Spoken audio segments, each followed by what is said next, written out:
Welcome to the Nostalgia Test Podcast, the show where two longtime friends put their mainstream pop culture past to the ultimate test, the Nostalgia Test. Yeah, all right. Let's get past the seriousness of life right now. Let's go back in time. Let's go on a time travel adventure. Let's go on a time travel adventure in front of a phone booth. Yo, it's crazy. I had dinner today, and right in front of us was a phone booth. Oh, there you go. Did you hop in? Weird?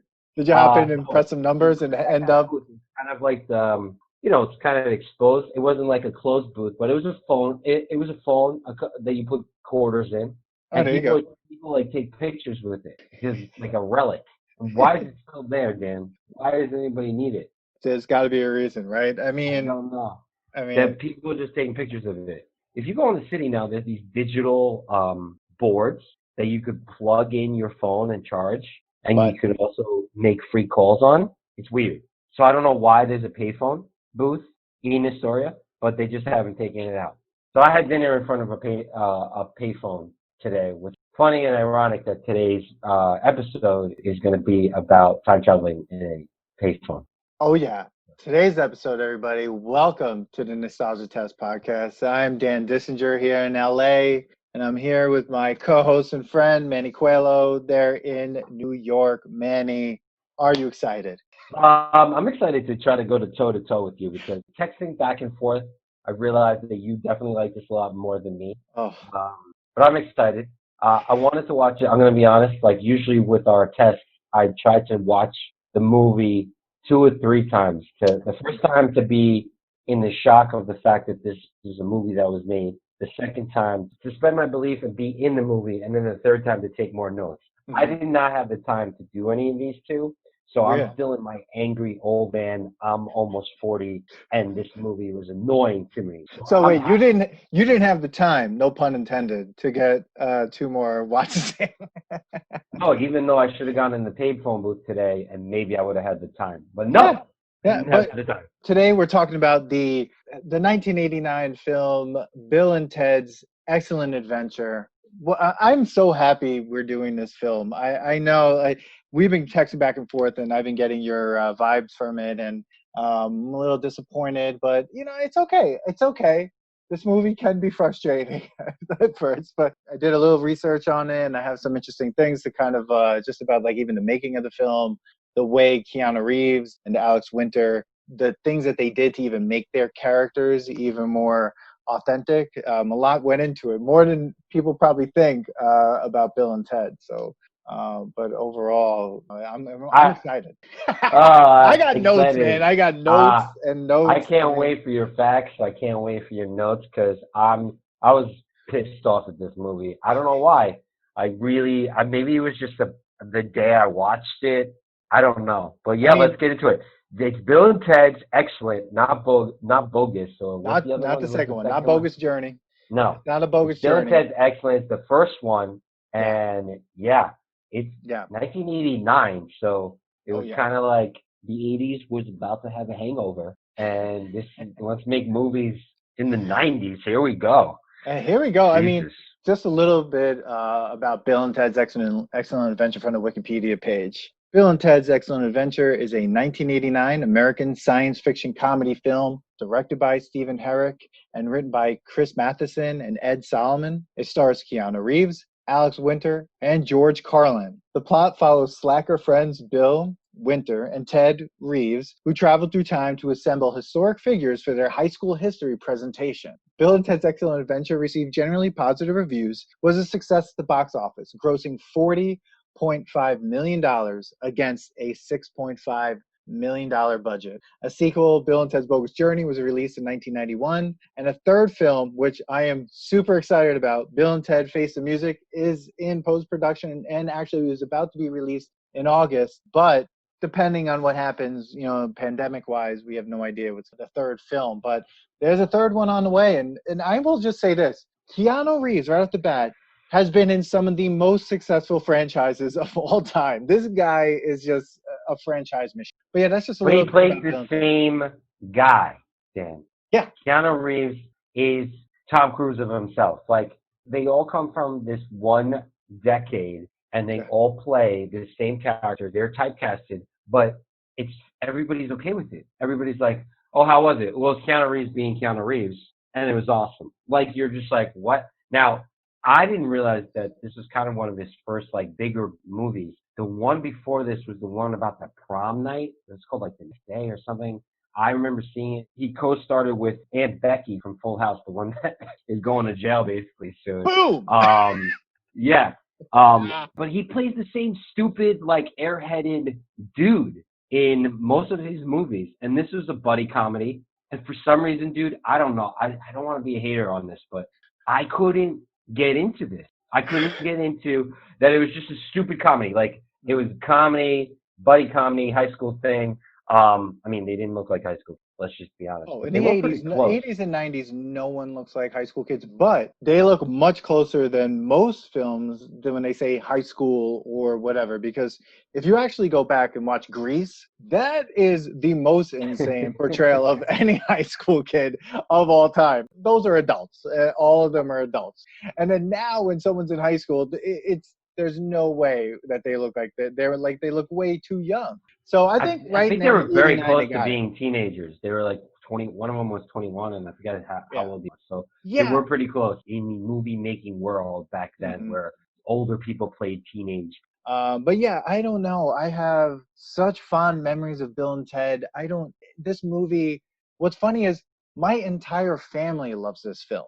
I love this film. My mom loves this film. My sister loves this film. I mean, it was just like, it was I just a mean, it thing. has a 6.9% rating on IMDb. It has 80% rating on Rotten Tomatoes.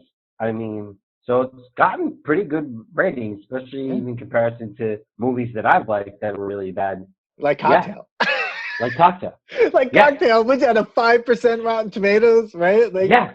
and Fuck that's the thing. you. I Okay. I would say Cocktail should have a higher Rotten Tomatoes. Yeah. But Bill and Ted, 80%, I'm on board. I'm on board. 80%. Well, It's not I perfect. think 80, it probably definitely got an 80%. It is a comedy, so like for some reason I just couldn't let go of that. Like I was just annoyed. Maybe it was just the day I was having because I was just like, as soon as it opened, I was like, this is fucking stupid. I Oh, was like, the guy's already explaining to you the movie. Why is he going back in time? This ruins all. Like they don't follow any rules of time travel. Okay, none of the rules are followed. If the rules were followed, this movie would have destroyed the world would have created a no the time machine would have created a black hole. It would have imploded on itself and it would have been over. These guys did not care about anything with rules of travel. So like I had to let go of that, which I just couldn't for some reason. I okay. was like making it more of Yeah. it being like a sci-fi movie and not a comedy. So I was just like, this is stupid. I was just getting angry. Okay, well, So I will agree that the first 2 minutes of the film, it opens up. It's like got this crazy entertainment company, Nelson Entertainment. Don't know who that is. I think when I read the research, like the production company or whatever went out of business. This film was supposed to come out in 1987, 1988. When the company went out of business, they had to push it to 1989. So actually, Bill and Ted was supposed to come out about a year and a half before it actually was released. Then this crazy shape, I don't know, is coming down from a ceiling, and then it opens up and it's George Carlin. They must have spent all their money on that because George Carlin is then in like a black box. It's just him and it's just dark behind him. And he says this: "Hi, welcome to the future, San Dimas, California, 2688." So I'm already like, I get it. I know. And he goes, I'm telling you, it's great here. The air is clean, the water is clean, even the dirt is clean. Bowling averages are way up, mini golf scores are way down, and we have more excellent water slides than any other planet we communicate with. Water slides are a huge thing in this. I'm telling you, this place is great, but it almost wasn't. And this is what's weird. He goes, I'm telling you, this place is great, but it almost wasn't. You see, 700 years ago, the two great ones ran into a few problems, so now I have to travel back in time to help them out. If I should fail to keep these two along the correct path, the basis of our society will be endangered.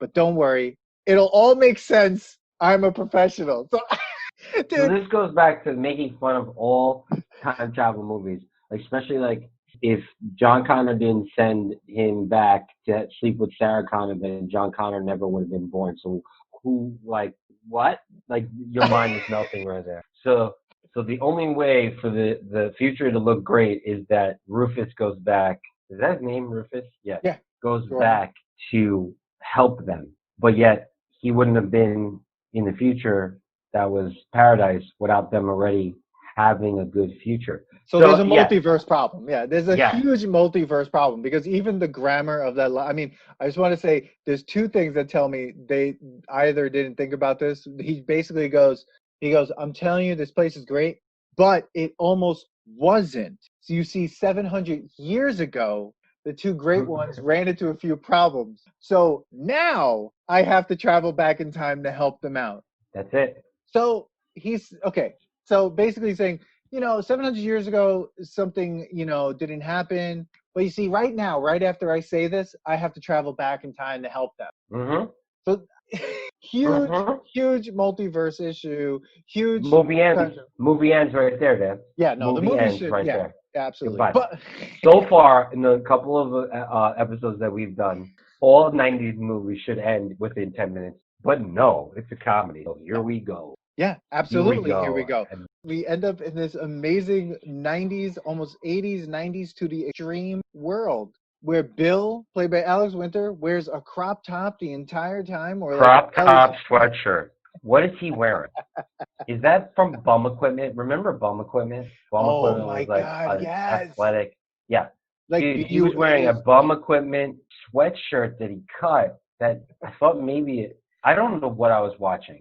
He wasn't an athlete, but it was like the sweatshirt was cut as if he played lacrosse. And he was wearing a sweatshirt. A sport that baffles me. But was it a t-shirt too? It was a t-shirt sweatshirt. It had no sleeves. He cut the sleeves. It had short sleeves. But these guys were a rock star. They want to be rock stars, absolutely. Yeah. So, look, if you're looking around the 80s and 90s, like this from California. From San Dimas, don't know where that is.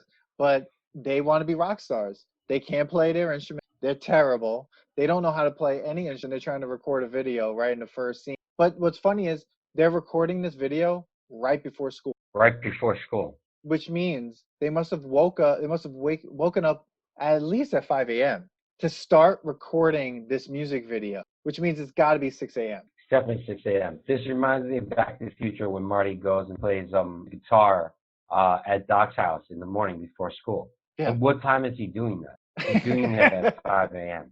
Yeah. Nobody starts school at 9 a.m. No. No. I remember high school. Yeah. No, you need to be there even if you didn't have first period by homeroom second period. That's definitely before 8 o'clock. That's absolutely before 8 o'clock. And the thing is, anytime I showed up to high school, it was dark out. It was almost dark out, basically. The sun was coming up when we got there. There's no way. The sun is already up. They're ready to go. They're shooting a music video. This is 6 a.m. So that's really crazy. But I want to go back to his shirt. We're going back to his croc top?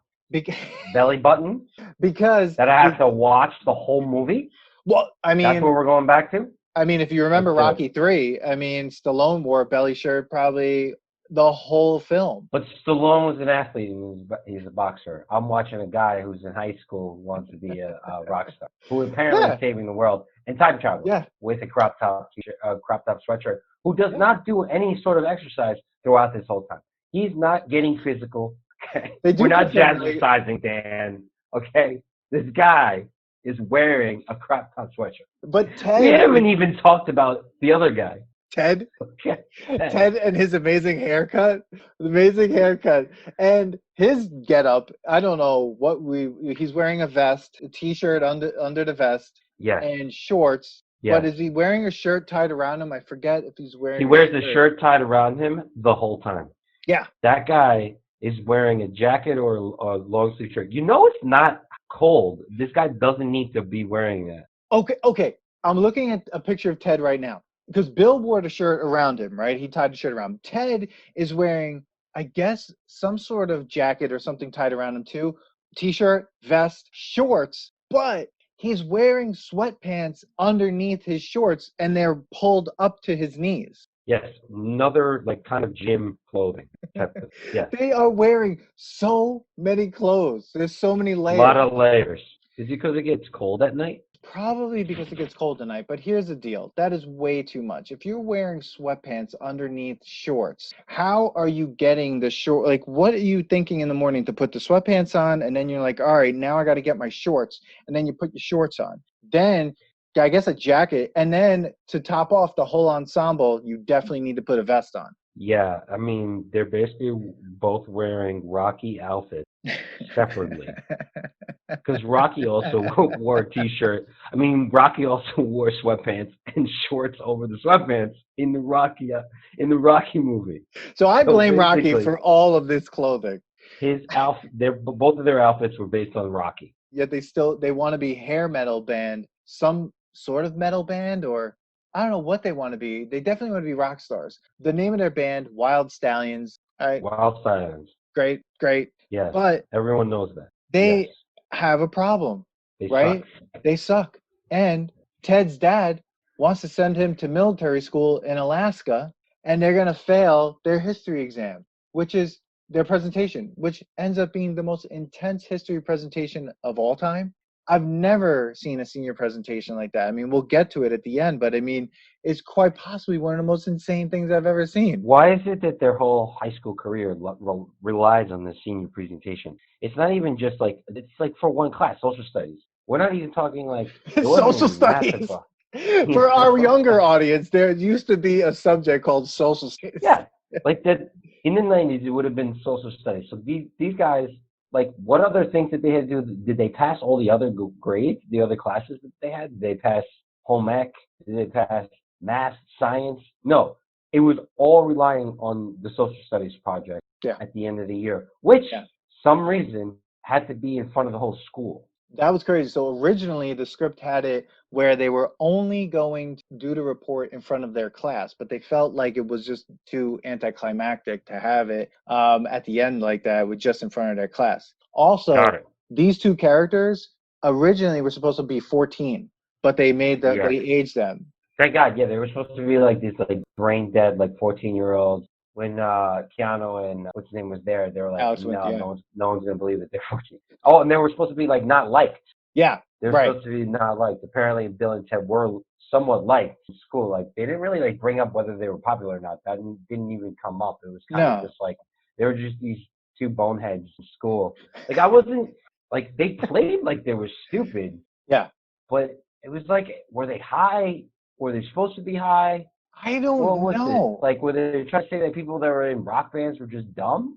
I think the point was that they were supposed to be dumb, but they also were questionably stoned. But they never do drugs. They order one beer in this entire film. And then that's it. But they also have the greatest vocabulary. If you listen to Bill speak, his vocabulary is amazing. The stuff that he says is like unbelievable. There are words that come out of his mouth when he talks that I'm just like, I don't understand how that correlates to his character, but they make it work. I don't know. I mean, it's kind of crazy though. And he has Esquire in his name. So is he supposed to be a lawyer? Yeah, I'm baffled by this movie. I mean, I guess because it's a comedy, it was supposed to just be laughing at itself, right? Yeah. And whatever they did. It didn't even matter. And this was before the buddy comedy of Wayne's World, right? Like, so like this is even before that stupidity that was going on. So you had Bill and Ted and Wayne's World were kind of,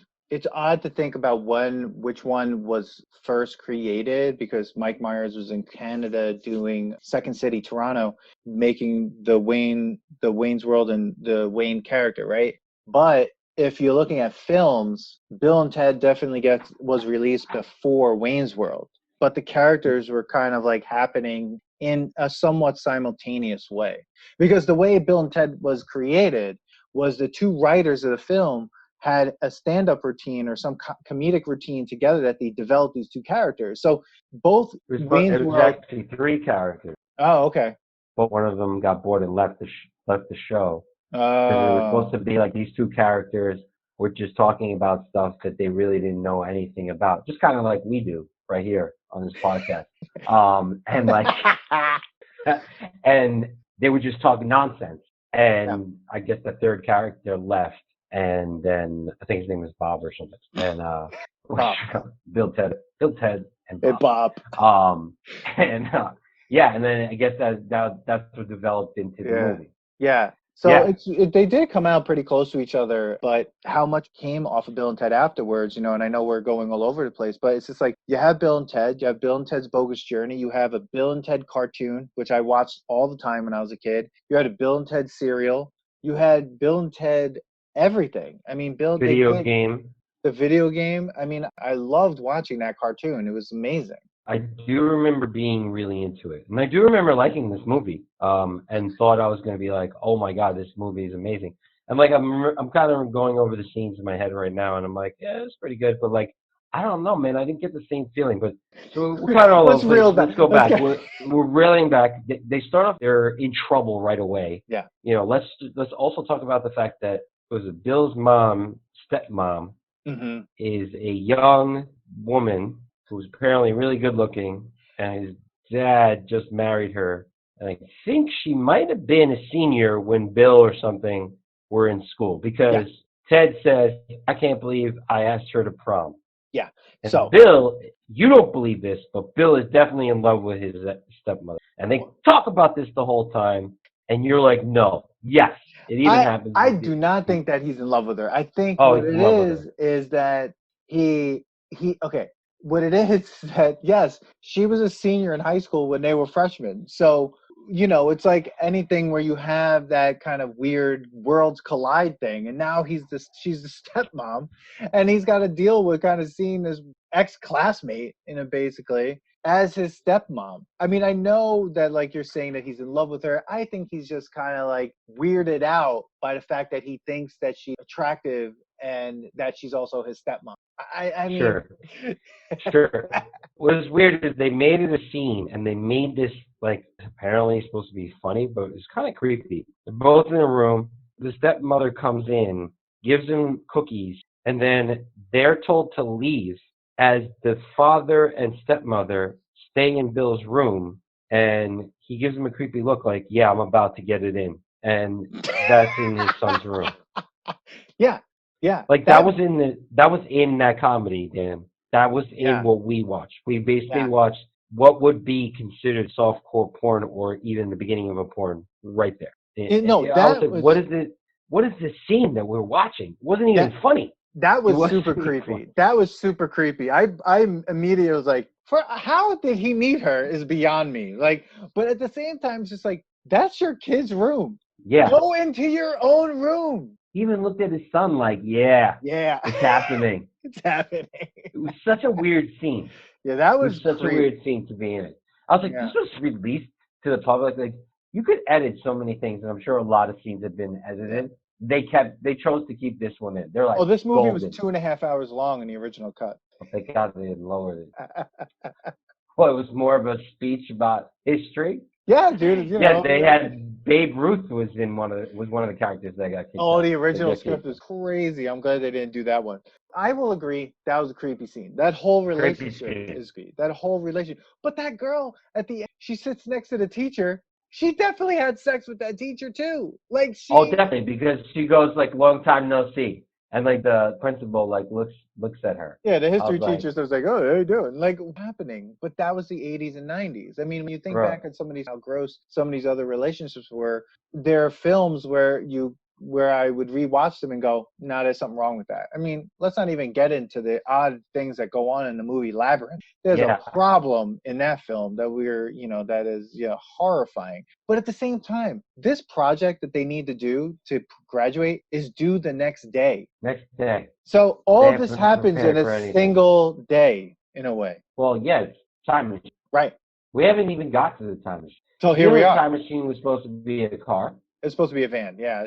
But they were like, "Oh, it's too close to like Back to the Future, so we need to make it something else." So glad they changed it to a phone booth. I love that. Love it. That I do like. So now they're at like a Quick Mart, and they're like, "Dude, we're doomed." What were they gonna do if Rufus didn't show up?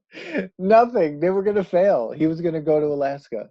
Was military school that crazy? Like back then, I think there was a couple movies and they brought up military schools. Yes. Like that was like a major thing, like a threat Oh, yeah. to like, oh, you're being sent to military. Like, Oh, yeah. shit. Yeah. I mean, think of how like crazy Major Payne was. Yeah, but then if you go to military and then you come out, you still have to get a job and become a bartender and then be bartending in the Caribbean, and then you open up a cocktail, open up Flanagan's, and it becomes Fridays. There you go. Episode 1, people. Go. It all makes sense if you listen to episode 1 of the podcast, Cocktail. And then this is all setting up for Cocktail. It all always comes back to Cocktail. Damn it. So yeah, they're sitting outside of what's a 7-Eleven. They know that they're screwed. And what happens? This phone booth falls from the sky. They see it. They are not even surprised. Like their reaction to a phone booth falling out of the sky, a dude walking out looking like I don't know what, and everyone's wearing coats in this. Trench coats are a major thing in the 90s. I just want to say that. I know I'm going to have to mention that there's somebody wearing a trench coat. Trench coats are huge. Trench coats are huge in the 90s. Trench coats obviously are huge in 2688. Well, it becomes from beige, it goes to dark trench coat. Yeah, so their brains should explode at this point, like if they see that. Because what happens next? They see themselves. Another phone booth falls from the sky. They walk out and talk to each other. If that was you, after the first phone booth, would you have stayed or would you have ran away? Ran away. First phone booth drops. Rufus doesn't even introduce himself. I think he gets introduced by the future then, right? So Rufus just comes out. I think he starts talking right away, right? If the phone booth drops out of the air, I'm out. Okay. These guys were definitely high. They didn't want to talk about this, but they were definitely high. And they're like, oh, snap. Some shit just happened. We're high as fuck. It's crazy. Let's see where this goes. Let's see where this goes. And they're like, all right. We have nothing to lose. Now, if you're high and you see yourself, you're like, well, cool. If it's future us, that means we're surviving this because future us is right in front of us. We're like, this film is so crazy with time. Like they repeat that scene later on, and we get the other perspective. And I'm just that's them trying to be like, oh, remember when this happened in the movie? See, like, oh, there it is. It's like, oh, I told them to remember the time, the watch, and I did it. That's because we're stupid. Like, just wind the watch there, right at that moment. Just hey, right there. Don't forget to wind your watch. Okay, do it now. Now. The next line should have been like, "Do it, bro." Do it now, because you're not gonna do it. Like, just do it. God. So what happens? They get in the phone booth. The Rufus. He takes them to where Napoleon is. A phone booth basically falls out of the sky during the time where Napoleon is alive. Everyone in that scene, all those people should have seen this and immediately attacked them. Yeah. This is why I'm saying they have no care in the world about anything. Like, Rufus didn't even tell them about the space-time continuum. First of all, I think the idea was supposed to be that they went and they just watched, right?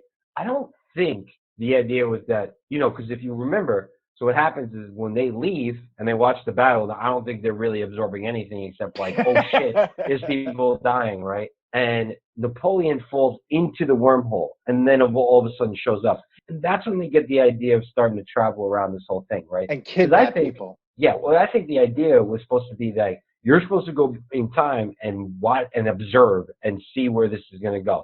But like, what would you really like seen, like observe from that? Like, shit, man, it was crazy. A lot of people died. I'm out. Like they left. But like, Rufus didn't tell them, like, listen, you can't take leaders or these people out of their place that they're in. You're gonna ruin everything. Like, so much better. Yeah, we got Manny on a new computer. Sound is a lot better. We got Manny on a 10-year-old MacBook Pro that has a cracked screen everywhere. Manny went back. He got into his phone I went back booth. in time. He told Manny, don't use the Chromebook. Remember, don't Wild use Stallions, bro. Wild Stallions. Don't use the Chromebook. What did they say at the end of it? What do they always say? Be kind or be He's cool. Like, be excellent to each other. Be excellent to each other. Shut the fuck up, Bill. And party on, dude. And party on. Yeah? Party no. Wow, party. Manny. All right, so where were you, Manny? Right, so I don't even know where I was, but I'm going to go like back. Something about kidnapping the leaders or something. Yeah. Okay, so what happens was I don't think the intention was to go in time and start taking these people. What I got from Rufus was like they were going to go in time and kind of watch history and then leave. But there was no like lesson. Like sometimes in these movies, you get like a lesson. Like first time you ever time traveling, you get like, hey, don't do this. Hey, if you're going to do this and talk to somebody, make sure you don't mess up this. You know, butterfly effect. We've all gone through it. But no, these guys don't give a flying fuck about it. They just because the stakes were past the social studies presentation, or else the world will be horrible. Sure. So the stakes are already really high. How much higher can the stakes be, right? If they didn't pass social studies, Ted would have went to medical school, military school. They would never have had the band. They never would have wrote the song that made the world a utopia. So Which we don't even know what that is yet. No, not until the third movie. I thought it was God Gave Rock and Roll to You from the second movie. That was the song. But that song might have not been it, because in the first one, they go into the future and they're playing this weird song. Oh, I love that song. Song's great, but they never talk about what the name of the song is. And they never played that ever again. I love that song. I was like, what is this song? I need that song. It was so uplifting and amazing. And now I understand why they need to pass social systems. But you're right. Yeah. I don't think the plan was to kidnap people. I think they came up with that when Napoleon somehow survived going through a time warp wormhole where I guess there's oxygen, and there must be oxygen. Yeah, like, and then they How did he live through that? He should have died. His face should have melted, actually. And then he ends up in San Dimas, and then they came up with the idea. My whole thing is, why would Rufus leave them alone with a time machine? He didn't tell them how to use it. You're right. He said, here's the phone book. You can go anywhere you want. All right, I got to go, guys. Peace. And you left these two idiots with the time machine. It's like, I got to go. This is the most important thing you have to do. You traveled 700 years back in time. Why would you just give them the time machine and go, peace out, and then leave? Where are you going? No, that was the annoying part. It was like, I have to make sure they do this, right? Yeah. Then he bounces and he gives them the phone booth. So basically his job was just to give them a phone booth. Yeah. That was it, a time-traveling phone booth. And a phone book. And a phone book, which would take forever for anybody to go through. Where would you look? What are you looking through that phone? What are the categories? West? I don't know. Western? Like, because they the first place they go is the Old West, right? First of all, the Old West must smell like garbage. I mean, everyone in the Old West looks like garbage people who look gross, dirty. I mean, that guy's in an outhouse when they came in, pooping. He runs out, didn't wipe his butt. He just ran out. I don't care if anything's falling from the sky. Dude, one pass? Then go? I mean, come on, man. And the best part, you plug it up. You put a little man pond. You make a man pond. Oh my God. Dude, man pond. Shout out to Robin Big. That's where the man pond came that episode with the Shout out to Robin Big. Oh, good show. R.I.P. R.I.P. Big Black. I'm telling you. He was amazing. Love that guy. Anyway, why are they allowed to walk through the Wild West after dropping out of the sky in a phone booth, which no one knows what a phone booth is, no one knows what a phone is? They should have also what they're wearing, Dan. How did that not attract attention? Dude's wearing a crop top. Dude's wearing a crop top. Sneakers. Sweatpants. They didn't know what sweatpants were. There's leather. People wearing cows, okay? Yeah. That's all people wearing with cow hides. These guys come up with cotton, just like it's like going out of style. One's wearing pink. Okay, do you not remember Marty McFly showing up with Calvin Klein? They freaked out when they saw that, and he was still wearing cow. But these guys were wearing cotton. They're like, oh, no problem. Do you want to drink? What do you mean, do you want to drink? These people are aliens. That was the best part. They walk into that bar. Everyone just looks at them once, and they go, how you doing, dudes? Or whatever they do, right? And then they walk to the bar. They go, couple of beers. He gives them beers. I guess, how would they pay? Even if they handed money over to that person, they'd be like, the fuck is this? Because who's these people on this money? So they get the beer. No one is saying a thing to them. They're planning which dude to kidnap. Yes. And like, it's going to be that easy, right? Which makes me think that phone book didn't say like Billy the Kid. It just said like years. Why did they go back to that year? They didn't know. They weren't that smart. Did they know? No. Or was that already planned? Did Rufus go, This is who you need to go look at. No, he didn't No. say anything. He didn't say shit. Rufus, He said, you suck. Rufus had to go Suck, do some Rufus. stand-up somewhere, you know, and he had to go do a No, gig. he had to go to freaking Thomas the Train and be a conductor while the Yes. shit was happening because he had to pay community service. This man was arrested, probably smoking pot. The only actor to ever have to do community service on PBS.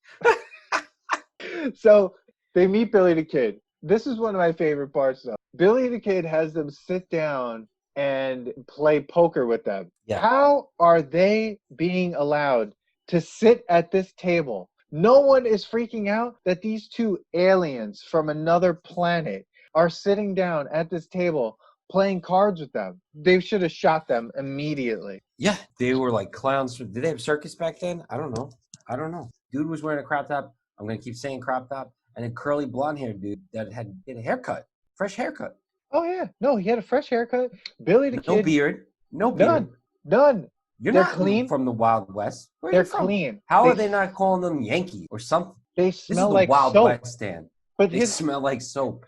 And Billy the Kid trusts them right away to be part of their Rounders match, like freaking Matt Damon. No, don't pay the man his money. yeah. Get the fuck out of there. Then, of course, Yo, I need two people to play with me. Billy the Kid's that good that he's going to be freaking dealing to these guys that he is nobody. No, this would not happen. Movie ends there. Done. We got it, Billy. And he goes over and is like, all right. He's like, hey, like. But that's what's great about Bill and Ted. And this is like their mannerisms, the way they move, the way they do things is so great. I love it. It makes them lovable. Do you know what? I don't know. It makes them lovable. It gives them heart. You know, Alex Winter and Keanu Reeves worked a lot on like their mannerisms. Like they did a ton of work to make sure that they were like doing these things that gave the characters heart, but also made them funny. So there was a lot of work. I mean, a lot of people think that Keanu Reeves sometimes just does these things like, oh, whatever. He's just Keanu Reeves. He's just playing himself. And in a way, maybe he is. But he does a lot of work to make Ted the way he was, like move the way he did and do all the, you know, say words. Yeah, his like reactions and stuff when he tilts his head or whatever. And, and it happens the whole time. Like his reactions are the same. You kind of got used to that. Yeah. So, what happens? Of course, they get into a fight. Of course, like, they have to run. And, of course, what do? They throw Billy the Kid in a phone booth, the time machine phone booth. See, this is where I think Billy Kid, first of all, he's criminal, okay? Head should have exploded, or he should have just shot these two people shove you into a metal box. You don't even know what a metal box is back then. Metal boxes were made with torture back in the Westerns, right? Not even made of wood. Metal box with glass. There's some sort of mechanism that they're pressing buttons. You have a gun. Boom, boom. Goodbye. Yeah. Movie over, Dan. Movie over. But somehow, after this happens, I guess they're talking to Billy, and they're like, hey, dude, we're from the future, and we're help us with our history report. Yeah, and he's cool. And Billy's like, cool, let's do it. That's how cool Billy the Kid is. But maybe it's because he is a criminal, that he's just like, whatever, I have to go along with the plot. I have no home. You know, remember the song Billy Joel? Billy Joel sang all about Billy the Kid. He didn't have a home. So why not jump in a box with two kids from California to, you know, he has no idea what that is, to jump in this box and go with them. You know, it's either that or stay and get killed by these other people. So there is no choice, right? I mean, we don't know. That could have been the day that Billy the Kid died. Oh, and there we go. They've been messed up the entire, like, you know, continuum, and everything should have folded in on itself. They basically gave Billy the Kid a little bit more time, because, you know, at the end they probably have to return him to that time period. We don't talk about this, but there should be like a Bill and Ted's 1.5 where they send these people back and they return them back to the exact moment that they took them, right? So they have to return them to Billy running away and disappearing into this like, I guess, outhouse. And then maybe that's the moment that Billy dies. Yeah, they bring everyone back probably to when they're about to be murdered. So they saved his life for like a little bit, like even Abe Lincoln. Everybody that they bring back, Joan of Arc, like none of these people lived that past like the night. No, Joan of Arc was probably going to get burned at the stake at some point, like during that time period. But so the one thing I came up with when I was thinking of this movie, this is not about learning. This movie was about cheating. This is all about cheating. Rufus showed them how to cheat on their project so that they would pass, because they're not learning anything. The only thing they learned was how to cheat so they could stay together to be a band. And literally that's what they did. And the band's not even that good. Not until 2688. I mean, the band, you know, we don't know yet, right? We don't know. All right, so they got Billy, and they're like, all right, let's go to, Socrates, right? That was the next one. Oh, love it. Socrates is one of my Socrates, favorite characters. I did like Socrates, He I was have to say. I liked amazing. him. I even like when he said like sands through the hourglass, so are the days of our lives. I was like, what? That was the quote from Days of Our Lives. That was one of the greatest scenes though, because these two, again, future aliens, just walk right up to Socrates, and then everyone's just like, what? And he's just like, oh. And wait, let's talk about this again. There's a man who walks up with a black vest and pink sweater wrapped around his hip. Socrates is wearing white cloth that's basically falling off, that he constantly has to hold up with his arm. Everyone's like, cool. All right. Who are you? And Socrates understands English all of a sudden. There was no English then. It was Latin, right? Greek. Or Greek. Greek. He's just sitting there. The best part is like he's trying to explain to them, and he's like, "Oh, Ted, Socrates, Socrates is dust in the wind, dude." And everyone's just staring at him, and Bill's like, "Dust, wind, dude." And then he does the Days of Our Lives thing, and it's like, then they just take him. It's like, all right, let's go. And Socrates is like, okay, whatever. Where are we going? Socrates doesn't care. Socrates is the man. He just goes with it. And the best part is that him and Billy the Kid become like good friends throughout this journey. Yeah. Because they're the first two that got, Napoleon jumped in because he had to, That guy is amazing. He mistakenly jumped in and there's a whole scene going on that while this is happening with Bill and Ted with Napoleon, which is insane. But Socrates and Billy the Kid are now in this booth together. First of all, how big is this fucking booth? Okay, I want to say that there's already 4 people in this phone booth. You can't get more than 4 people. If you are, it's going to be insane. And Socrates wasn't a small dude. And Socrates is freaking out. So like they put him in his phone booth. The minute they go off, he would just be screaming at the top of his lungs. And there's also a guy in there with a gun who smells like horse manure. Socrates is naked. It's hot in Greece. He's just being naked. Socrates is cleaner than Billy the Kid, though. Socrates is cleaner than Billy the Kid because, of course, like at least there was cleanliness. As soon as, for some reason, the Wild West in the United States is like, we never want to take baths again. Gross. And they stepped on some horse manure on the way back to the phone booth. It's everywhere. They end up in that English Times of Nights or something, and they see these 2 girls, right? This is the best part. One of those girls, this redhead, her hair is crimped. I'd like to know where she got this crimp from. Something my sister used to have. It was the weirdest hairstyle of all time. Like your hair literally looked like the ends of lasagna noodles. Dude, and they left Billy and Socrates in the woods. They're like, you just stay here. We're in medieval times where people just get killed, but you just stay here. Stay here. And Billy the Kid is just like, hey, Socrates, don't go anywhere. It's like, what do you mean don't go anywhere? Socrates is a philosopher who wants to explore shit. He's not going to go anywhere? Yeah, no, he's like, You just took him across time. This poor actor, every line he had was like, oh. I love Socrates. Socrates was actually really funny in it because, to him, it was like a kid who just saw the first thing. Billy, no reaction whatsoever. He just Zero. went with it. Socrates, always holding his cloth up and just looking around like, what the fuck are we? Where are we? Where the fuck are we? What is this? And why didn't Billy the Kid? Why wasn't he able to shoot somebody? He should have been able to. Anyway, I know he had bullets back then. You had medieval times. Yeah, they had metal shit on, but you couldn't shoot anybody that came after you with a knife. Right. So he had a gun. Oh my God. Over. But Anyways. These girls are not surprised. Again, everyone should be losing their minds. They're future aliens in whatever clothing they're in. And you just have this, they're trying to go, all right, so who do we kidnap now? Every place that they go, they're just like, all right, let's just, kidnap somebody. Who are they going to plan on kidnap during that? They got caught. Yeah, right? This is when they Who are they going to kidnap? I guess they were going to bring the 2 girls back with them. Because they just wanted 2 hot girls? I mean, they instantly fell in love. I understand that, but they were going there for history lessons. So there was somebody there, right? during that time, you know, we went to Billy the Kid, went to Socrates, Napoleon showed up, but like now you're just in medieval times, and they're like going through this castle, which is a pretty funny scene.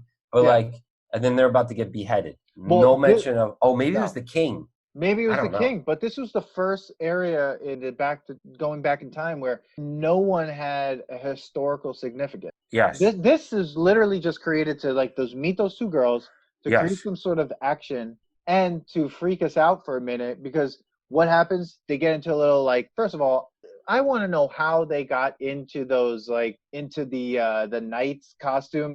How did they get into that? Like easily. And then Bill and Ted are fighting each other, and then Bill falls down, or Ted, right? Ted falls down the steps. And I remember this scene from when I was a kid, when I used to watch this movie. Ted getting stabbed, or looking like Ted getting stabbed. Spoiler alert, he fell out. He got out. When? Like, he just he was falling, rolled out? Yeah, he's so good that that's how easy it was, because you got into it so quickly to fall out of it so quickly. Oh my God, that was so ridiculous. In my opinion, they actually went back in time, put on the outfits, and then showed. So they went back in time again. They started using the time machine for like what it was worth.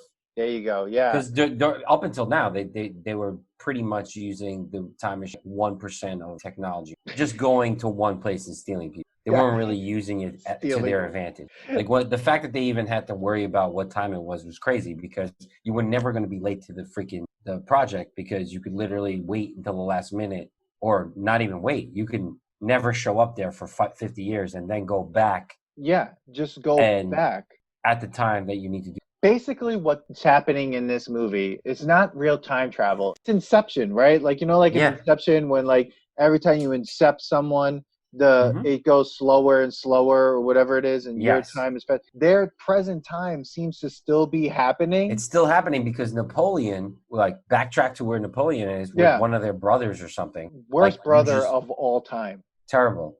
You know, and then there's a whole like, where are they? Are they supposed to be at something like a Chuck E. Cheese, but like Siggy Pig, and he's eating a Napoleon ice cream, which was not even made in France. It was an Italian thing. Then he sees Waterloo, so he goes to the water slide. So all that's happening. Yes.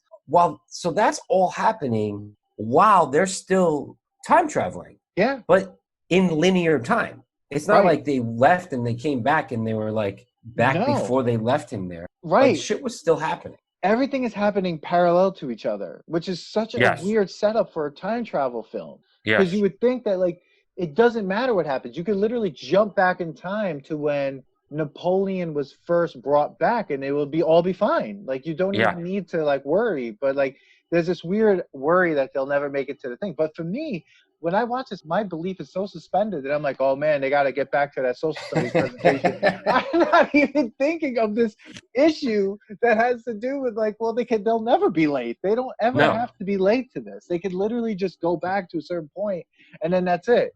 No, but it's so weird. That's why I got annoyed about the movie, because I got so like into the fact that like, well, this is time travel. Like, they wouldn't be late. Yeah, that was it. Period. Yeah, so like, it wasn't. It was like, they didn't understand that until the end, because they start using it to their advantage, but they didn't understand that throughout the whole time. Until they start to realize that, the movie goes in linear time and parallel. And then all of a sudden, right in the last 15 minutes is when they're like, we should leave a key. We should do the recording. We should do this. And you're like, what the hell? I love it. So anyways, let's go back to the princess thing. So they picked up the princesses. Well, they didn't pick up the princesses. They almost get beheaded, but it's Socrates and Billy the Kid. They stop them. They go how back. Did that happen? Dude, Billy the Kid shot a bunch of people. Yeah, a lot of people probably died in this film that we have no clue about. Billy the Kid is probably shooting people left and right that we don't see. And no, he doesn't care. He's a criminal. How does he tell Socrates what to do? Socrates is so smart. He all of a sudden figured out English So what happened is Socrates got in the time capsule, learned English, came back to that time, medieval times, and figured out how to speak English. All this happened while Bill and Ted are walking around the castle being told, put them in the Iron Maiden. And they were so happy about it. Oh, because Iron Maiden, great band. Shout out to Iron Maiden. But I mean, when I was a kid, I had no idea what that meant. Now, being a heavy metal fan, I'm like, oh my God, I love this. Yeah.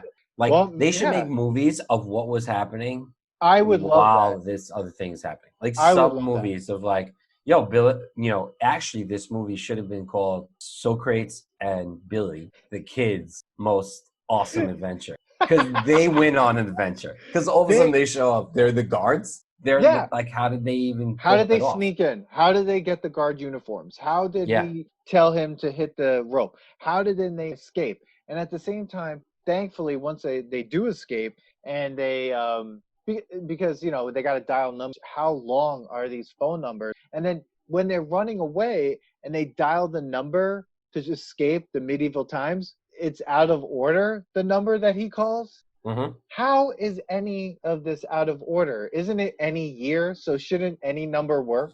They. Oh no, yeah, 1920, 1927, totally out of order. Somebody else was trying to get there. Yeah. It's busy. Another version of you have been going there because it's another time when you had to be there. So the next jump, isn't that like they go to the future and they see themselves, and that's when they realize they're running late, and Rufus is like, yo, you better get to it. And that's when they go and get everybody else. And they're like, oh, shit, we got to go get everybody. No, they go into the future. They don't see Rufus. They see the three most important people. And that amazing song is playing. And, first of all, I thought that one of the guys, the main guy sitting in the middle, I literally thought that he was the actor from Mannequin. It wasn't? But it wasn't the actor from Mannequin. It was? No. That was Clarence Clemens from the E Street Band sitting in the middle because the writers knew him or something. And then the other two people from two other bands. Oh, here it is. Clarence Clemens, Fee Waybill, and Martha Davis. They're from the E Street Band, the Tubes, and the Motels. Those are the three most important people. Oh, wow. They were supposed to be the band members from ZZ Top, but they couldn't get them. Ah, okay. So they're trying to keep the whole like music was going to save the world type of thing. Right. So that's who it was, and that was awesome. I love that scene though. That scene was crazy when like all the people come in and they're like air guitaring. Yes. I mean, come on, Manny. Come on. You can't tell me that when you saw that you weren't just like, I'm feeling this. It's right here. Come on. That scene, they were out there, they're looking like, what is going on? They're like, hi. Like they're so surprised to see them, and I love that scene. But that's like the ending of the movie, which is like in the middle of the film. But I don't know. For me, I love that was kind of like the break of the film. Like there was some chaos for a moment, and then now it's like, oh, this, and they were like, and now we got to keep. Yeah. Oh, we got to go. We can't be late for our social studies test. Like, and they're like laughing, and I'm just like, test is huge. This test is huge, but you really can't be late because you're in a time machine. Yeah. They should have told him, like, dopes, you have a time machine. You're never going to be late. Don't worry about it. Didn't Rufus tell you? No? Yeah. Well, no, Rufus sucks as a... He's fired. Yeah, he's terrible. The next thing is that they get to see Rufus, and then Rufus is like, you guys are late. You got to get going. And then they went and got all these people. Right. And and then the antenna breaks, and they're back in like 1 million BC, and they're like chewing gum, and the Neanderthals are about to attack the phone booth. Dude, that was the best part. They're all chewing gum, right? Like, how are you explaining to people who've never seen gum before? Like, all right, here you go, chew. Genghis Khan would have, like, first of all, Genghis Khan was one of the most ruthless leaders of all time. I mean, that scene where they went to get him and he's like eating. I'm just like, what is happening? They saved her life. Thank God. That was what they were like. Thank God they kidnapped this guy because that woman can now be saved. But you're telling me that you went up to him and like, here, chew this gum. He would have chewed your hand off. Yeah. I love that part. Socrates is chewing the gum, then they put it together. Like, and then what's his name was also there? The psychiatrist. Oh, Sigmund Freud. Sigmund Freud was like, he was questioning the gum, trying to figure it out while he was chewing it. Yeah, I love it. I thought I get the references were pretty funny, and like when they got the people, then I'm like, are they all talking to them? like while they're going through, like, hey, you guys are gonna help us with this history project, and everybody's just on board. Like Genghis Khan just didn't kill everybody and was like, yeah, now I'm gonna use this to kill everybody. Yeah, like I'm not killing everybody in this phone booth. Or and the best part to me was when they got Joan of Arc. I mean, that was hilarious. I mean, the phone booth drops in the middle of what is like a church or whatever. She is praying. She looks up and it's like Ted. She was about to get killed too, right? I think that's like when she's gonna get killed. Possibly. Or she's praying about something. She doesn't live that long. Joan of Arc only lives till like 19 years old. You're asking the wrong person. Just like Bill and Ted, I don't think I did too well in social studies. But shout out Mineola High School presentation. Shout out to Mineola High School education. Yeah, I think she died. What do we got here? She was approximately 19 years old. She died in May 30th, approximately May 30th, 1431. So maybe, yeah, they saved her possibly from being killed.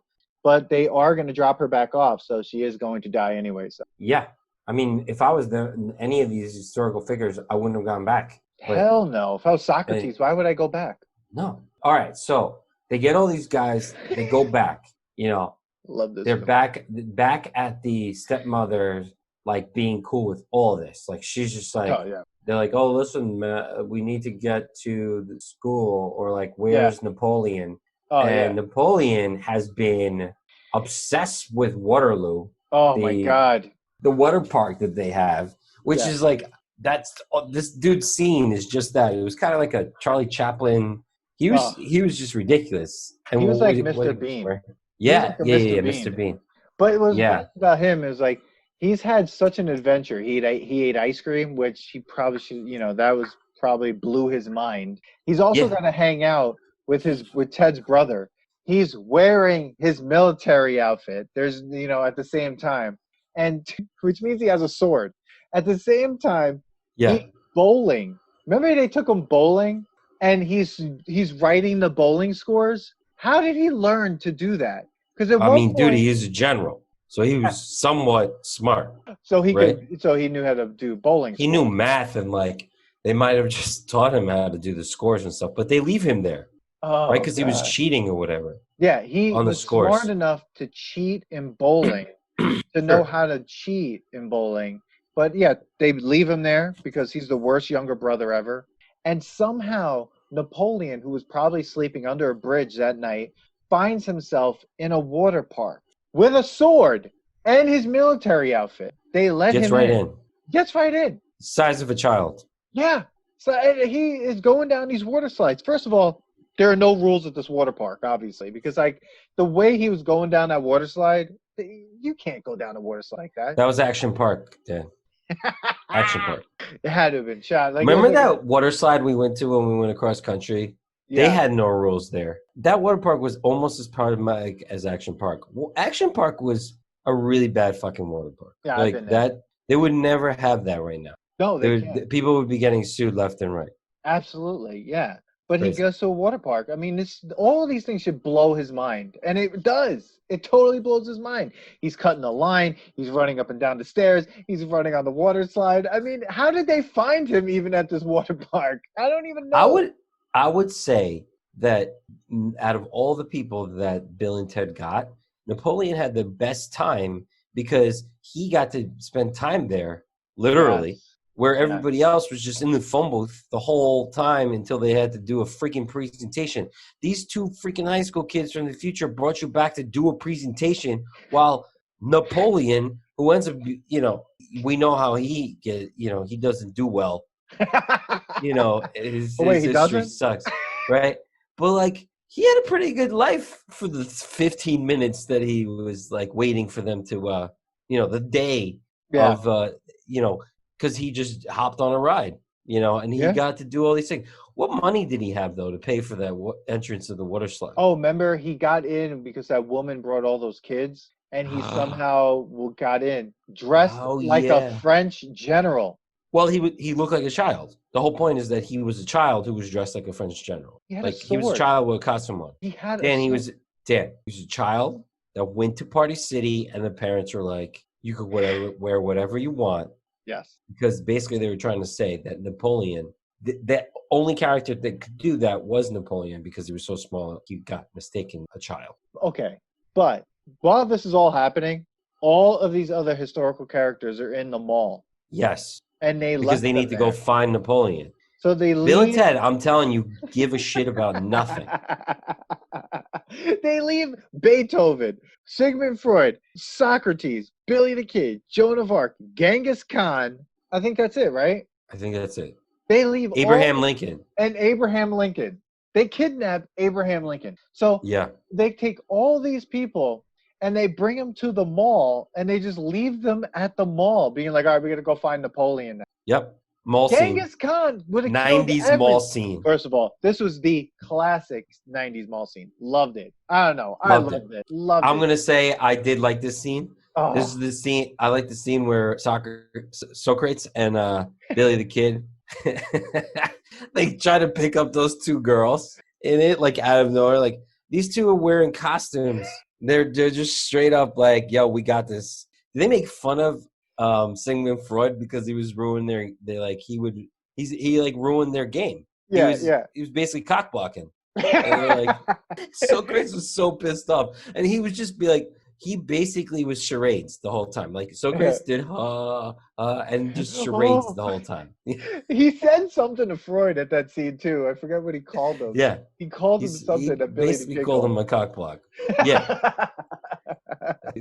I love the scene where Genghis Khan is in like a Modell's or something. Yes. And he takes that bat and he's just like destroying these mannequins. And the people working there are just like, oh, yeah. Normal and then day Beethoven takes over the pianos and just starts killing in the pianos. You basically go into a Siberian orchestra Beethoven scene. And you got Joan of Arc takes over a jazzercise class that's going on in the mall.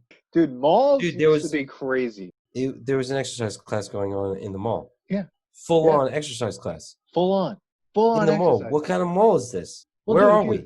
If you remember the mall in Mallrats, they had an entire game show like in the mall. The mall, 90s malls. 90s malls. They don't do that stuff now. Like they might hand out a sample, but they're not going to have a jazz. No. Well, not going to do anything now. Jazzercise class as if there was a gym, like changing room somewhere. Yeah. Like people signed up for this class. Yeah. Joan of Arc takes over this class in her chain link outfit, sweating her ass off. Like that's the other thing. Billy the Kid must be sweating his ass off in there. Bro, he hasn't taken off his cowhide. Hasn't taken off his trench coat. Leather trench coat. Not even regular. Boy was rocking a cow straight up. And Genghis Khan is dressed like he lives in Siberia. Yeah. I mean, how he didn't kill everybody in that mall. He should have killed every single person. If this wasn't a comedy, it was a horror film, Billy Kid would have shot a lot of people. But yeah. Genghis Khan would have taken over everything. Oh, yeah. Destroyed. Yeah. Destroyed everything. Yeah. 8 people. He would have eaten a lot of people. It would have been a disaster. But one of the things that really surprised me was then Billy the Kid discharged his weapon twice in the mall. He shot his gun twice inside that mall. Why did he do that? I think it was because like they were trying to get Beethoven or something. Oh, yeah. Yeah. Okay. Which Beethoven's also hard of hearing, so it's also extra hard to get this guy who, 1, doesn't speak English, he's German, 2, doesn't know, obviously he's in a whole different time, and 3, can't hear. Yeah, so good times. This is an insane group of people. The only one that would pretty much be okay would the 2, Billy the Kid, Abraham Lincoln. That's it. Everyone else should be losing it. But so Abraham Lincoln would have been fine just pretending that he was an Abraham Lincoln impersonator. Right? Yes. He could have gone through the mall saying 7 years ago and like gotten paid. Oh, like let's say Bill and Ted died somehow during this whole thing after destroying history, and Abraham Lincoln got stuck there. He could have just made his money hanging out in the mall and would have made more money in 1 hour than Abraham Lincoln actually made back when he was alive. Dude, imagine they really missed an opportunity for Abraham Lincoln to see like a $5 bill or a penny and to see his face. Yeah, that would have been crazy. They should have brought that up. Yeah. Yeah, they really missed an opportunity. But I mean, chaos ensues. They all go to jail. Who puts them in jail? Ted's dad. Ted's dad is a dick. I hate Ted's dad. Hated him. One of the worst movie dads of all time. Even like as an evil movie parent, he was terrible. He was like super angry with no cause. And he didn't even give him a chance. He was just like, right away, you pack your bags. It probably had it been 24 hours at that point? No. Or they only had 12 hours. Yeah, pack your bags, you're going to Alaska. It's like, Alaska? Yeah. Like, do you not like your son? You don't like your son. Well, here's the one question I have. There are no moms in this entire film, right? Obviously, there's a stepmother. Okay, but she doesn't count as a stepmom. Well, she's literally like their classmate. They're like number one search on Pornhub.com. She's literally their classmate. Dude, where's Ted's mom? She was a graduate. Ted's mom? Yeah. We don't know it. It doesn't matter. This is all about Bill and Ted and the evil father and the creepy dad. He's only around basically in the beginning and the end. At this point, so they're all upset they're going to fail this test. At this point, where's Rufus? How come Rufus is not like tracking that they're not doing well and it was like, hey, I need to come and help up? The only other time they see Rufus is when they end up at that 7-Eleven again, basically like that Quick Mart 7-Eleven thing, and they speak to themselves again. Yeah. But why is Rufus not like chiming in or being like, or coming to help them, or like, hey, dude, you could actually use the time machine. Go back in time and put keys here for you to break them out. Yeah, he's the worst Obi-Wan Kenobi of all time. Horrible. He lets it go. He's like, free will. We'll see where this goes. Because maybe it's because he could be like, we could just reset this by going back in time. Yeah, we could reset. This is 2688. Don't worry, we'll erase this parallel universe and just figure this out. Yeah, we'll just cause another parallel universe, another universe. So at this point is where time now becomes insignificant and not parallel and not in linear, because this is when Bill and Ted finally start to realize that they could use the time machine to go back in time to plant things to help them break these guys out of jail. Yeah. Right. So you don't even see them go in the time machine. They literally, things just start appearing as they're talking about it, which could have been happening through the whole movie. Yeah. So this is where you realize that this whole movie, they've been learning how to use the time machine, and they're finally using it to its advantage. Because they could have literally been like, we're not going to take them to the mall. Let's not take them to the mall. They didn't have to take them to the mall. But the thing is, like, they became time traveling geniuses. Like they like all of a sudden, like the physics of like of time traveling in a multiverse, like all of a sudden they're like, oh, if I just say that the keys are here, of course they're here. Yeah, there they are. Because we went back in time.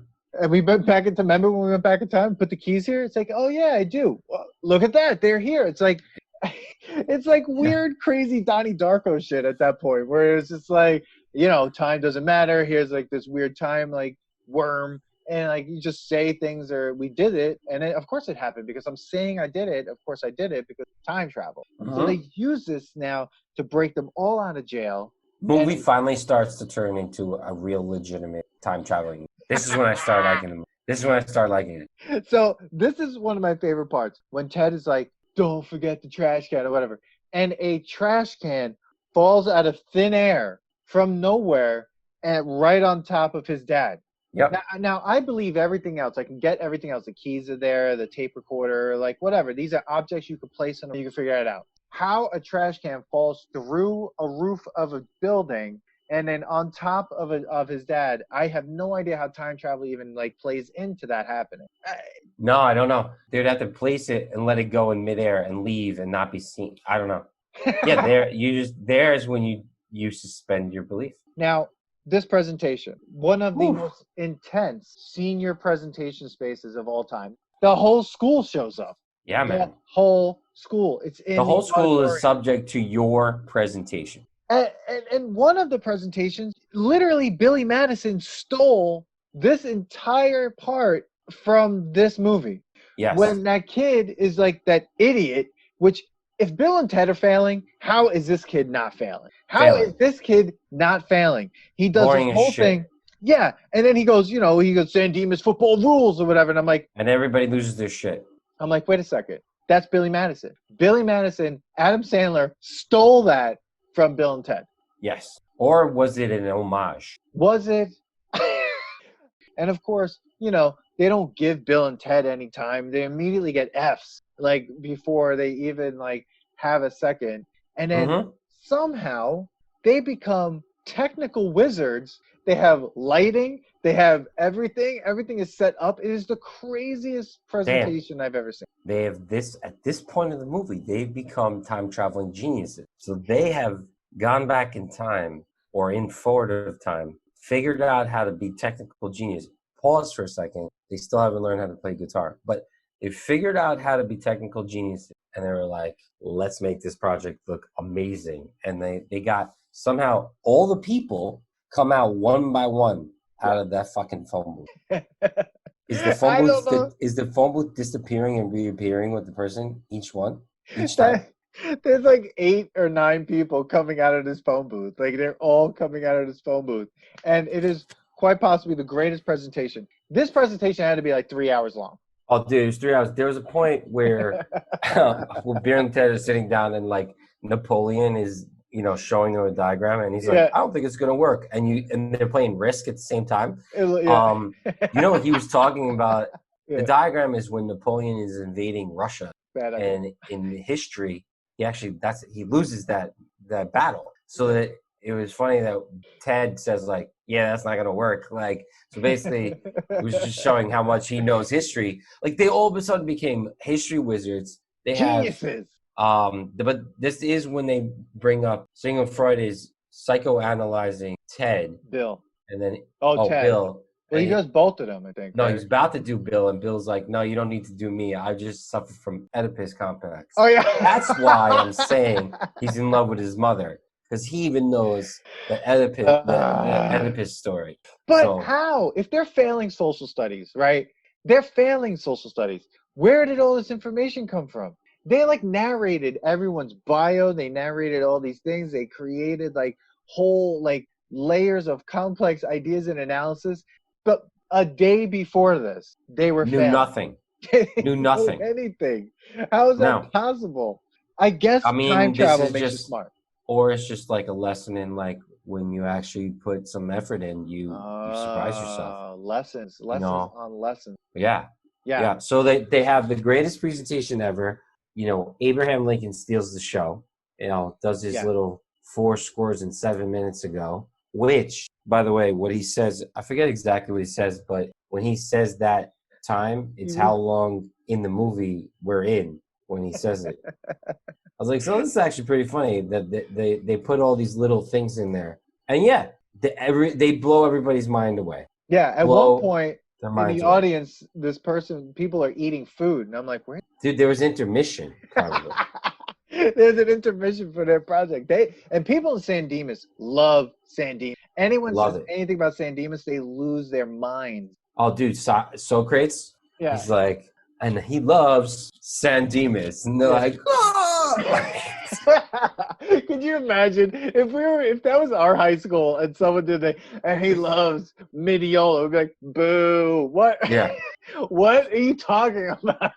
So then they go back into the phone booth, and they all are going in to this phone booth. Amazing. Not going to be possible. 9 people. No, but they get in there. They get in. Don't believe it. They do. They do. And they disappear. And everyone's sitting there like, what? Like, at some point, I wanted the social studies teacher to get up during the presentation and go like, all right, we get it. We get it. You got an A. It's okay. Yeah. Oh my God, I want to go home. I've been sitting here. Do you know how many seniors there are? Do you see how big this audience is? First of all, they're going to be like, all 150 presentations today. It'd be great if they're like, you're disqualified. Why? This presentation was supposed to be you guys, not people you hired to do the presentation. You totally plagiarized this whole presentation. You hired actors to do the presentation. Yeah, what is this? Like, what is going on? But they get in there in the next scene, real humble, they're trying to play it again and making another music video. And they have a real self-reflective part as Bill's just like, we just had this great adventure. We still don't know how to play our instruments. I mean, it was like ending almost on a low note in some ways. Almost, I was like, oh man. I feel like it was ended like the same way it started. Yeah, yeah. So maybe the movie never really happened. Oh, it's like Jacob's Ladder. Yeah, like they were wearing the same clothes because they haven't changed. They were wearing the 24 same hours. clothes. Yeah. And maybe it actually just didn't happen. Oh, it happened. Because what happens But next? Rufus finally shows back up. Hey, Rufus shows up. Hey, you did it. You did it. I love that thing. Hey, you did it.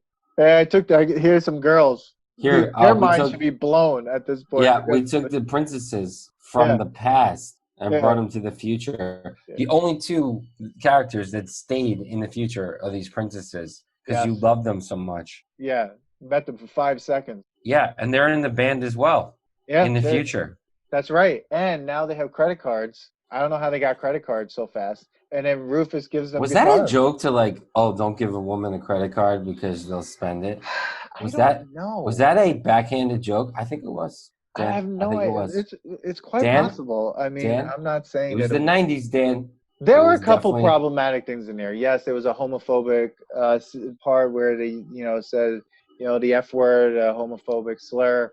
But for a 90s film, there wasn't much after that was that bad. They did keep it pretty, No, but I think that was like a lighthearted joke of like, oh, don't give a woman a credit card. I already got credit cards, and I guess, I don't know, 90s. That joke's still funny in 2688.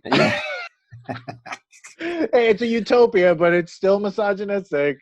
Yeah, and then they're like, he's like, do you mind if I jam with you? And this guy wails out. I mean, and they're still terrible. Terrible. He gives them new guitars. They're still terrible. There was going to be a sequel to this new movie no matter what because it didn't end on them playing the song. Not at all. It ended on them passing social studies, which is what they needed to do, which is what it started out as, because we knew they already made the song because we came from 2688. So we already know there's a utopia. If we go back to the first 2 minutes. Because of them. We already know. Yeah, that's right. Because they cheated on their test. Because Napoleon.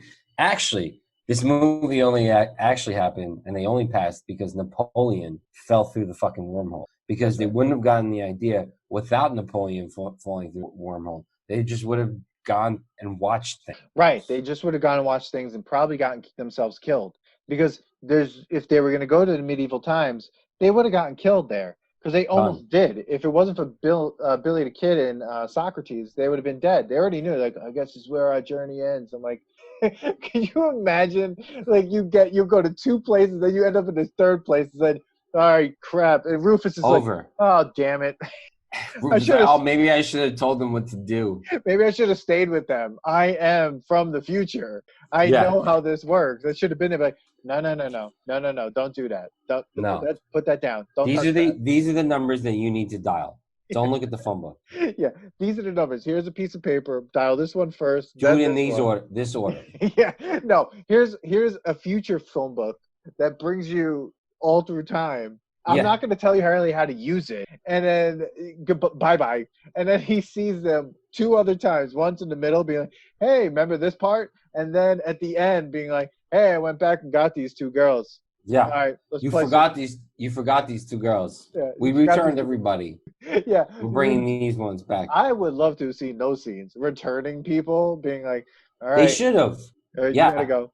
Yeah. By the way, hope you didn't take, Genghis Khan, hope you didn't take technology from the future and bring it back to your time where you're just going to kill more people with metal bats. He's definitely got something from he took and his skateboard. Something. Yeah, he stole the skateboard, the football, and the helmet. Yes. Dude, and that's the thing about First of all, Genghis Khan would have seen that at high school and killed everybody. He had a weapon in his hand on stage. A crazy weapon. Where did he get that from? He had it with him. A spear. You can really put that in the phone booth. One wrong move, someone dies in that phone booth because that spear is like, what? That's it. It's over. How many shots did Billy the Kid pop off? Do you know? So he took 1 shot in the mall. He shot the gun once in the mall. And then when he walked out, he was like, hey, everybody, I'm Billy the Kid. And everyone laughed at him. He took his gun out and shot a light out. The Wow. presentation would have been over right there. Done. Bill and Ted should be like, bro. Get the fuck out of here. Yeah. Instead, the social studies teacher's like, I want to see where this is going. They got a guy on stage with a gun. This guy looks real. Yeah, this is interesting. He just shot something. I'm curious where the rest of this is going. It's just like, no, we know where this is. Oh my god, this movie was crazy. Bill and Ted, my god. So crazy. It's one of the best. All right, Manny. dude. And then don't forget that they said dude and what was the other one? Be excellent to each other. Be excellent to each other, and they say dude like for all the time. Party all on, dude. Party on. No, party on is Wayne. Oh, right. So what did he say? No, he said be excellent to each other. And Be excellent to each other. But what does Ted say? Dude, if they said party on, that's how did we forget this? Okay, hold on. I'm pretty sure that's what they say. Famous Bill and Ted sayings. Okay, we're looking it up. Here's the thing. I'm pretty sure I'm right. I thought so too, and I didn't. I was like, no, because I'm pretty sure. Oh, this 5 excellence. It's got to be here. Whoa, Bogut. Put him in the Iron Man. Hold on. Be excellent to each other. Yeah, and party on, dude. Stop it. Be excellent to each other and party on, dudes. Whoa. Yeah. So this is like party on, Wayne. Party on. That. But that's totally is a different. Total ripoff. It's a totally different thing, though. That he's saying party on Wayne, party on Garth. This is to everyone. I know that, this but I'm saying, did they do this on purpose? Did they do that? Well, how would they be on purpose? They wouldn't even know. They're both. No, what I'm trying to say, Dan, is did Wayne's World do that as an homage to Bill and Ted? No, I think both of these things were happening at this time because, like I said, like Mike Myers is creating the Wayne character and Wayne's World, like kind of whole thing when he's in Toronto, like at Second City. These guys, the writers of this movie, had been creating this for quite a while too, as stand-up routine or whatever. So they were developing this, and then who knows? Because like the first Wayne's World sketch, I think, was aired in 1980, the 1987-1988 season of SNL. Mm-hmm. Bill and Ted was supposed to be released around the same time, but ended up getting released in 1989. Okay. All right. I'm just saying, like, I thought maybe it was like an homage or something, because that's funny that it was like both saying like party on was. I think it was a big thing because plus, you got this California thing going, and the party on stuff definitely works with party on, man. Yeah. Party on. I mean, and then didn't the Ninja Turtles say the same? Didn't they say party on or as well? Maybe. And that was in 1990. Yeah, I guess it was a thing. Yeah, probably. 69. That's like, what number are we thinking of? 69, dudes. Like, these guys were amazing. I'm sorry. Like, 69, dude. I mean, yeah, it was like total high school comedy. They said dude 70 times. Yes. And excellent 30 times. Amazing. I love it. In the end, Bill and Ted, for me, passes the nostalgia test 100%. This is a movie, personally, I think is still good. I recommend that people watch it. I know this whole movie has been spoiled, but I mean, it's Bill and Ted. If you haven't seen Bill and Ted at this point, like, come on. But it is a fun movie. It's funny. It's got heart. It's got, positive message. I mean, come on. Be excellent to each other. If that's a message that we don't need right now, we need the message that Bill and Ted are talking about in this movie right now in 2020. It is the simplest message. Be excellent to each other. We need this. So I am saying that Bill and Ted's Excellent Adventure from 1989 passes the nostalgia test. That's a Dan Dissinger vote for passing the nostalgia test. That's me, Manny. So I'm gonna say it's definitely nostalgic. I definitely thought it was funnier when I was younger. Now that we sit here when we review it, I start to see a couple of things that I did like about it. Obviously, I didn't shit on it too much. I can't say it passes it. I think it comes very close to passing the test. I'm not going to say don't watch it. I think I'm going to watch it again. Maybe I'll come back with a second vote. I'll just throw it in there in one of the another test that we do. Maybe we'll do follow up because I want to do the second one because for some reason I remember liking the second one more. Which is funny because that one's super confusing. Oh, it's really confusing, but I really like the song in it. God gave rock and roll to us. Yeah, I thought it was really good. I thought it was really bad but good. But I'd like to do that test because of the fact that I really like in my head. I definitely or in my head, in my memories, I definitely enjoyed Bill and Ted more. So I was like, did I just enjoy the full sequel to first one and sequel, or did I just only like the sequel one, or is it just really was just nostalgia?